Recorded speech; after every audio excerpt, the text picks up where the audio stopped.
Moi, je travaille depuis 87, donc depuis 87, je suis dans l'habillement, mais partie professionnelle. Il y a eu 6 années avant d'apprentissage de ce métier. Je suis partie dans l'industrie, mais j'ai une âme de création et de flou plutôt.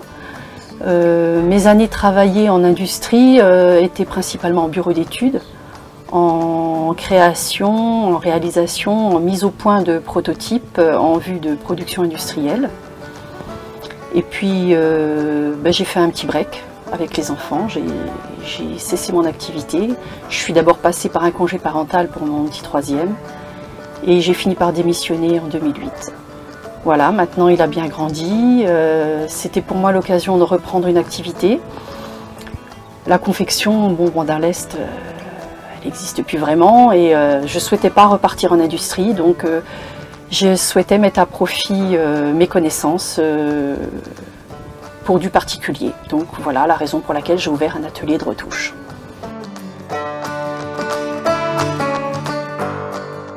Je suis à Cattenom depuis 2008 et j'ai ouvert ma société il y a tout juste un an, en 2019. Ce qui va prendre le plus de temps, forcément, c'est le cosplay.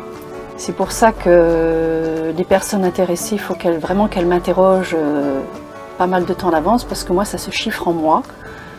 Celui qui est présenté dans le couloir, j'ai 150 heures de travail, avec chaque fois, je veux dire, des petites surprises en travaillant les différentes matières, les mises au point.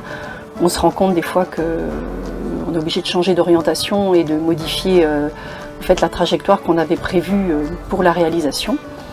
Et ça prend des fois pas mal de temps.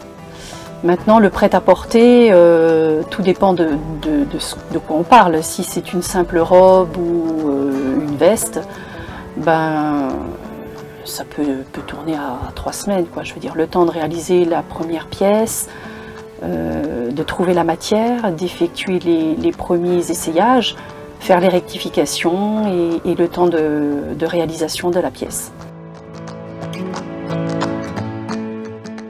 Alors le cosplay, j'ai démarré ce projet avec mes enfants, principalement ma fille cadette il y a bientôt 3 ans.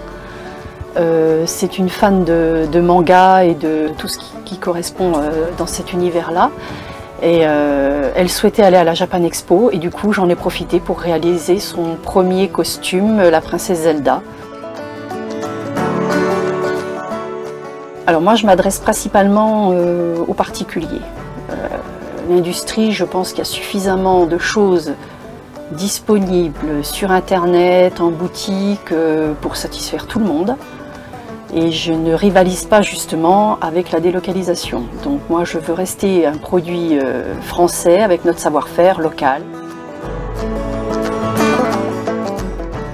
J'utilise une piqueuse plate industrielle, une petite surjeteuse industrielle, j'ai une machine familiale qui fait après du point de recouvrement, de l'assemblage safety, enfin différents points, il y a entre 10 et 12 points différents. Et puis j'ai ma petite familiale également pour fignoler, c'est-à-dire faire les boutonnières sur mes produits.